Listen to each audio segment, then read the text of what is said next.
बिस्मिल्लाहिर्रहमानिर्रहीम in the name of Almighty Allah most great and merciful. आज का जो हमारा टॉपिक है वो ज्योमेट्रिक सीक्वेंस के ऊपर है।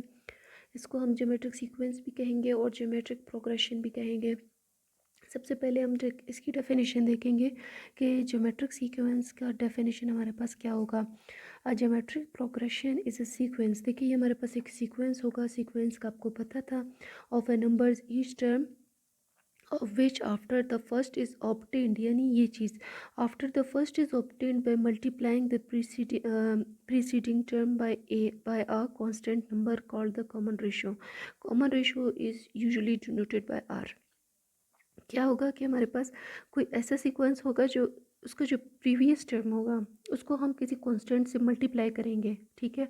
वो कांस्टेंट हमारे पास क्या होगा, ए कॉमन रेशो कहलाएगा। जहाँ पहले हमने कॉमन रेशो को देखा था अर्थमेटिक सीक्वेंस में, वहाँ पे वो डी था। उसमें क्या किया था कि हमने जब सब्ट्रैक्ट किया था प्रीवियस टर्म को इनिशियल टर्म के साथ, यानी पिछले टर्म को पहले वाले टर्म से माइनस किया था तो कॉमन रेशो आया था। यहाँ पे क्या है, हम एक कांस्टेंट को मल्टीप्लाई करेंगे तो हमारे पास वो सीक्वेंस आता रहेगा। जैसे हमारे पास यहाँ पे एग्जांपल है 2 4 8 16 32 अप टू सो ऑन। अब देखिए यहाँ पे 2 है, अब 4 आ गया। 4 को अब हम कौन से कांस्टेंट के साथ मल्टीप्लाई करेंगे, ठीक है, 2 के साथ मल्टीप्लाई करेंगे। पहले 2 है, 2 2 ज़ा 4। फिर इसी 4 को अगर हम 2 के साथ मल्टीप्लाई करेंगे तो 8 आ जाएगा। इसी 8 को हम 2 के साथ मल्टीप्लाई करेंगे 16 आ जाएगा। 16 को हम 2 के साथ मल्टीप्लाई करेंगे 32 आ जाएगा। यहाँ पे नीचे लिखा हुआ है because each number is obtained by multiplying the preceding term by 2 number by 2। अब यहाँ पे आप देखेंगे 4 12 36। अब यहाँ पे 4 है, 4 को अगर मैं 3 के साथ मल्टीप्लाई करूँगी 4 3 से 12, 12 को मैं फर्दर 3 के साथ मल्टीप्लाई करूँगी 36 आ जाएगा। तो ये हमारे पास सिंपल क्या है, ज्योमेट्रिक सीक्वेंस और ज्योमेट्रिक प्रोग्रेशन है। सिंपल ये है कि हम जो है, जो हमारे साथ पहला वाला टर्म है उसको हम किसी कॉन्स्टेंट के साथ मल्टीप्लाई करेंगे तो हमारे पास जो नेक्स्ट टर्म आता रहेगा।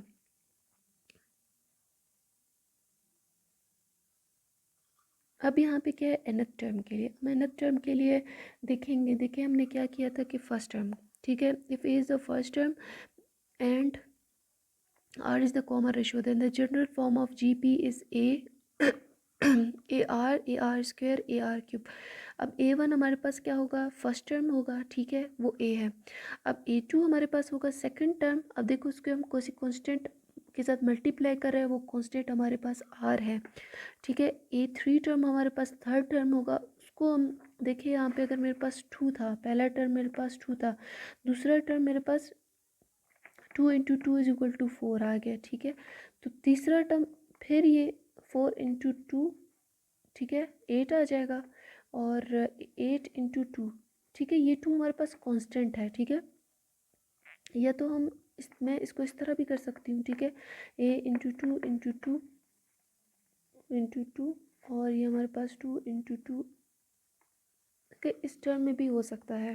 क्या है, अगर मैं इसको फर्दर लिखवाना चाहूँ 2 इंटू 2 का स्क्वायर इंटू 2 का क्यूब इंटू 2 का पावर 4, यही आ जाएगा। 2 4 8 16 अप टू सो ऑन, ठीक है। ये हमारे पास ये वाला, ये आप देख सकते हैं 2 into 2 into 2 cross 2 4 into 2 8 into 2, ठीक है। ये आप मत देखें, आप ये देखें, यानी मेरे पास जो टर्म आ रहा था वो था 2 into 4 into 8 into 16 up to so on, इस तरह का एक टर्म था, ठीक है। अब मैं इसको अगर इस फॉर्म में लिखना चाहूँ, ठीक है, यहाँ पे मैं क्या कर रही हूँ, मैं जनरल टर्म बना रही हूँ इसका 2 इंटू 2 क्रॉस 2 इंटू 2, ठीक है। क्या है ये हमारे पास पहला टर्म हो गया, ये हमारे पास दूसरा टर्म है, इसको हम किसी कांस्टेंट के साथ मल्टीप्लाई करें। अभी आप यहाँ पे देखेंगे कि हमारे पास कैसे एक ज्योमेट्रिक सीक्वेंस बन रहा है। अब हमारे पास कोई ज्योमेट्रिक सीक्वेंस है 2 4 8 16, ठीक है। अब क्या है कि हम कोई प्रीसीडिंग टर्म को मल्टीप्लाई करते रहेंगे कांस्टेंट टर्म के साथ तो हमारे पास नेक्स्ट टर्म आता रहेगा। यह सिंपल, हम जब कॉमन रेशो को जानना चाहेंगे तो हम क्या करेंगे, प्रीवियस टर्म को पहले वाले टर्म के साथ डिवाइड कर देंगे, यानी 4 डिवाइडेड बाई 2, तो हमारे पास कॉमन रेशो 2 आ जाएगा। सिंपल, हमारे पास हमें पता है कि हमारे पास जो a1 है, जो पहला टर्म है, वो हमारे पास 2 है, तो ये हमारे पास क्या होगा, फर्स्ट टर्म हो जाएगा। देन उसके बाद जब हमारे पास A2 है, A2 अब हमारे पास कैसा होगा, मैंने यही कहा था कि पहले टर्म को जो है हम किसी कांस्टेंट के साथ मल्टीप्लाई करते रहेंगे, वो कांस्टेंट हमारे पास क्या होगा, 2 होगा। A2 is equal to 2 into 2।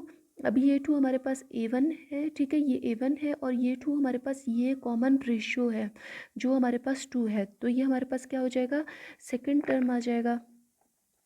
Then third term के लिए हम क्या करेंगे, A3 2 इंटू, यानी अगर देखिए आप यहाँ पे 2 इंटू 2 क्रॉस 2, अब आप इसको फर्दर मल्टीप्लाई करेंगे ना, 2 2 ज़ा 4 और ये 4 इस 2 के साथ क्या मल्टीप्लाई हो जाएगा, तो ये क्या हो जाएगा, 8 हो जाएगा। तो इसका मतलब है वो जो कांस्टेंट रेशो है हमारे पास, जो कांस्टेंट, ठीक है, वो हमारे पास क्या था, 2 था। इसका मतलब कि 2 हमारे पास 2 टाइम मल्टीप्लाई हो रहा है, तो वो कांस्टेंट रेशो के ऊपर मैं एक स्क्वायर लगा लूँगी। स्क्वायर का मतलब है कि वो 2 टाइम्स मल्टीप्लाई हो रहा है। अब यहाँ पे ये देखिए हमारे पास 16 आ रहा है, तो 2 इंटू 2 क्रॉस 2 इंटू 2। अब देखिए 2 3 दफ़ा मल्टीप्लाई हो रहा है, 2 2 ज़ा 4 4 2 ज़ा 8, और इसी 8 को हम जब 2 के साथ मल्टीप्लाई करेंगे तो 16 आ जाएगा। इसका मतलब है कॉमन रेशो 3 दफ़ा मल्टीप्लाई हो रहा है, तो इसके ऊपर मैं क्यूब लगा लूँगी।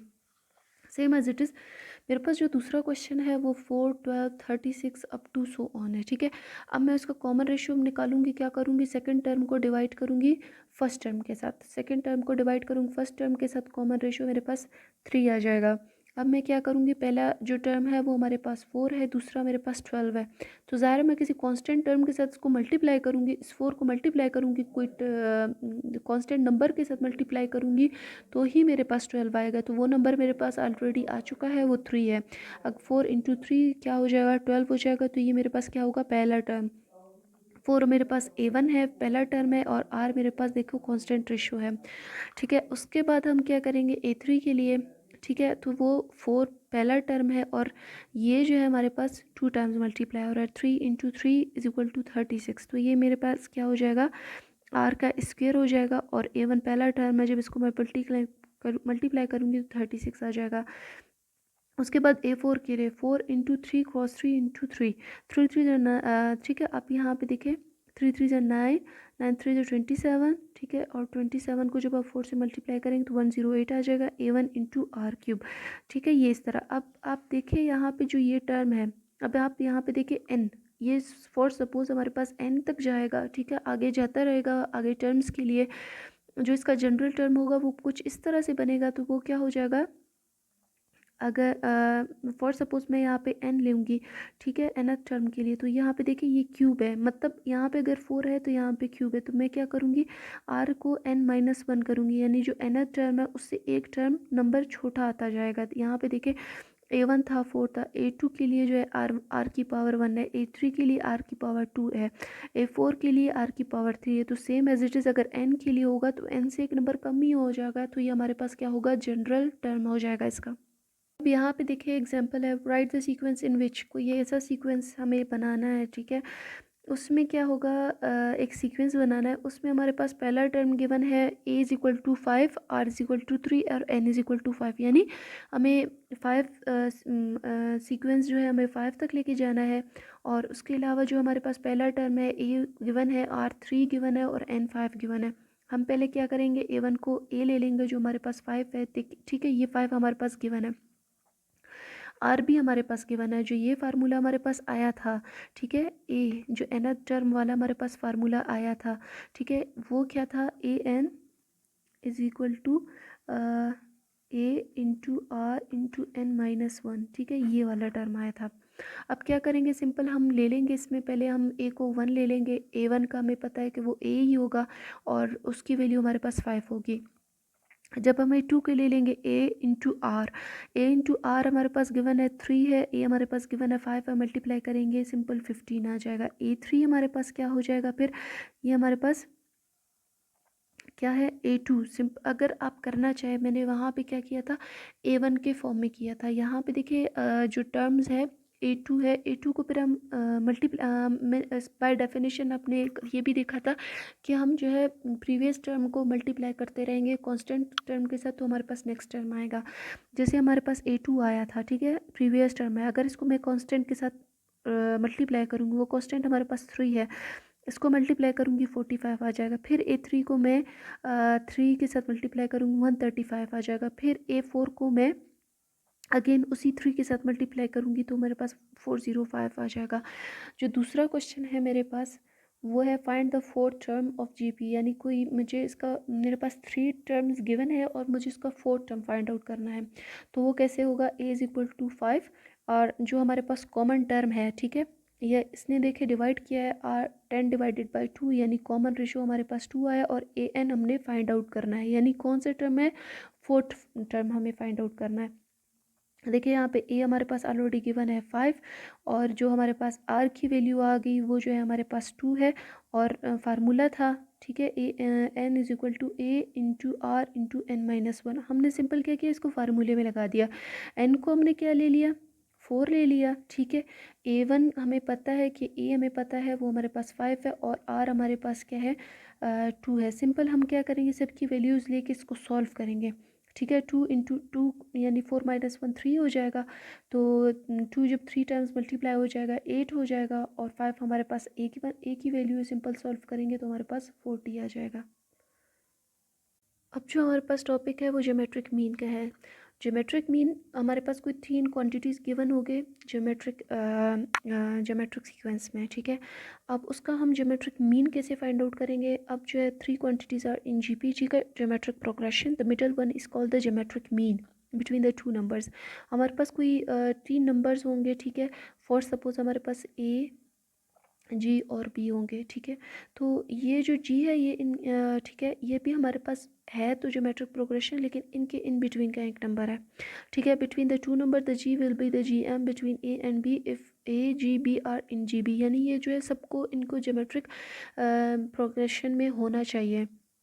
अब क्या होगा, सिंपल इसका फार्मूला है, आप इसका फार्मूला देख लीजिए। जब हमने किसी चीज़ का ज्योमेट्रिक मीन फाइंड आउट करना होता है तो हमारे पास इसका जो फार्मूला है वो g is equal to plus minus under root a b हो जाएगा। अब फर्दर हमारे पास कोई क्वेश्चन गिवन है, वो गिवन है कि आपने भाई 2 नंबर्स है 8 एंड 72, आपने इनके in between G M find out करना है, ज्योमेट्रिक मीन फाइंड आउट करना है। तो ए हमारे पास क्या होगा, 8 हो जाएगा और बी हमारे पास क्या हो जाएगा, 72 हो जाएगा। तो सिंपल हम क्या करेंगे, जो हमारे पास फार्मूला गिवन था उस फार्मूले में हम ये वैल्यूज़ ले लेंगे, g is equal to plus minus under root, a की वैल्यू 8 है और बी की वैल्यू 72 है। सिंपल हम सॉल्व करेंगे, ठीक है। इसके बाद जब हम सॉल्व करेंगे तो सिंपल हमारे पास ये आंसर आ जाएगा, ठीक है।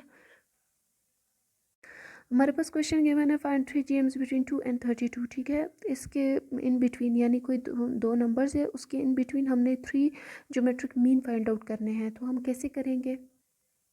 अब देखिए यहाँ पे क्या होगा, let G1 G2 G3 up to be n G Ms between 2 and 32, ठीक है। तो हमने क्या करना है, 3 जी एम्स इनके बिटवीन फाइंड आउट करना है, तो हम इनको कुछ इस पैटर्न में लिखेंगे, यानी ए और बी के दरमियान हमने कोई 3 जी एम्स फाइंड आउट करने हैं, ठीक है। कोई 3 ज्योमेट्रिक मीन फाइंड आउट करने हैं। अब देखिए ए हमारे पास 2 है, ए एन हमारे पास यानी जो पहला टर्म है हमारे पास वो 2 है, लास्ट टर्म हमारे पास वो 32 है, आर हमें नहीं पता, एन हमें नहीं पता, ठीक है।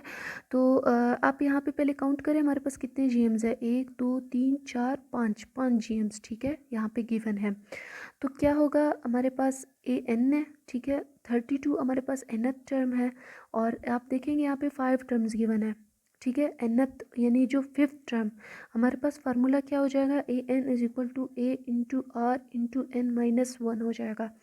अब हमारे पास ए एन जो एनथ टर्म है वो हमारे पास ए 5 है, ठीक है, 5 के लिए फाइंड आउट कर रहे हैं, ए इंटू आर इंटू 5 माइनस 1 हो जाएगा, ठीक है। ये हमारे पास कुछ इस फॉर्म में हो जाएगा।